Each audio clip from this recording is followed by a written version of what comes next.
4.5 কোটি টাকার বাংলাদেশি সুপারি সহ 7-8 জনের গ্যাং গ্রেপ্তার। উদ্ধার 2টি ভেসেল সহ সুপারি। উত্তর 24 পরগনা জেলার বসিরহাট মহকুমার হিঙ্গলগঞ্জ থানার ভারত বাংলাদেশ শামশেরনগরের সীমান্তে ইসামতি নদীতে বড় সড়ো আন্তর্জাতিক সুপারি চক্রের গ্যাং ধরা পড়ল। ডিআরআই অর্থাৎ কেন্দ্রীয় অপ্রত্যক্ষ কর এবং সীমান্ত শুল্ক দপ্তরের কাছে গোপন সূত্রে খবর যায়, বাংলাদেশ থেকে ভারতের জলপথে 2টি যন্ত্রচালিত ভেসেলে করে প্রায় 4.5 কোটি টাকার সুপারি নিয়ে জলপথে যাচ্ছিল।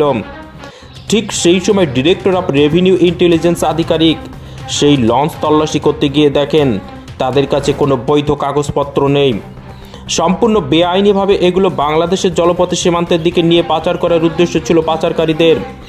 2টি লঞ্চ মিলিয়ে সুপারির বস্তা ছিল 1152 বস্তা, অর্থাৎ 70.32 মেট্রিক টন, যার বাজার মূল্য আনুমানিক 5 থেকে 7.5 কোটি টাকা। ইতিমধ্যে 7-8 জন বাংলাদেশি পাচারকারীকে হাতে নাতে গ্রেপ্তার করে শুল্ক দপ্তরের আধিকারিকেরা। তাদের মধ্যে 2 জন আন্তর্জাতিক, 2 জন পাচারকারীও আছে। ধৃতদের আজ বসিরহাট মহকুমা আদালতে তোলা হয়েছে। এদের সঙ্গে আন্তর্জাতিক পাচার চক্রের মূল পাণ্ডারাই গ্রেপ্তার হয়েছে কিনা সেটাও তদন্তকারীরা দেখে নিতে চাইছে। বাংলাদেশ, মায়ানমার সহ একাধিক দেশের সঙ্গে এদের যোগসূত্র আছে কিনা তদন্তকারীরা সেটাও খতিয়ে দেখছে।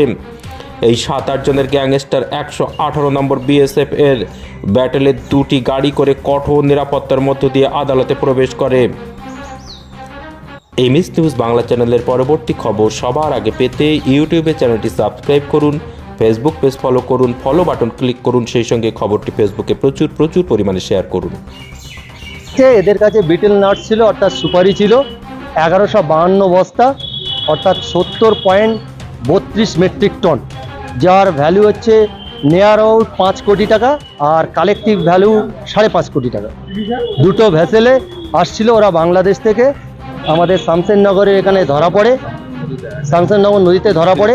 একটা গাড়িতে ছিল হচ্ছে, একটা ভেসেলে ছিল 14 জন আর একটা ভেসেলে 13 জন ছিল, টোটাল 27 জন। 27 জনই বাংলাদেশি, তার মধ্যে 2 জন হচ্ছে মাস্টার মাইন্ড আছে যারা আন্তর্জাতিক পাচার চক্রের সঙ্গে জড়িত।